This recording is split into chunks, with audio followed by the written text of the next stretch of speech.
தினம் கருப்பொருள் அறிவோம். நேற்று வாழ்த்து சொல்றதுல எல்லாரும் பரபரப்பா இருந்திருப்பீங்கல்ல, அதனால இன்னைக்கு கருத்து சொல்றேன். இந்த நாள் நமக்கு நினைவூட்டுவது பெண்களுடைய தலைமைத்துவ வளர்ச்சி, கல்வி, வேலை வாய்ப்பு, திறமை போன்ற பன்முகத்தன்மைகளுக்கான பாராட்டுக்களை முன்னிறுத்தி மட்டும் இல்லை, இத்தனை சாதனைகளையும் வெற்றிகளையும் பெற ஒவ்வொரு பெண்ணும் சமுதாயத்துல எவ்வளவு போராடுறாங்கன்றதையும் நினைவூட்டுறதுக்காக தான்.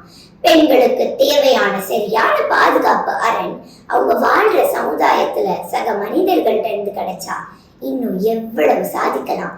எதிர்காலத்துல மகளிர் தின வாழ்த்து சந்தோஷமா பகிர்ந்துக்கணும்னா நிகழ்காலத்துல சின்ன குழந்தை பருவத்தில இருந்தே அவங்களுக்கு அச்சத்தை ஊட்டாம அறத்தையும் அறிவையும் பாதுகாப்பு உணர்வின் மூலமா உணர்த்தி வாழ்ந்தோம்னா நம்ம சொல்ற வாழ்த்துக்கும் மதிப்பும் பலனும் உண்டு.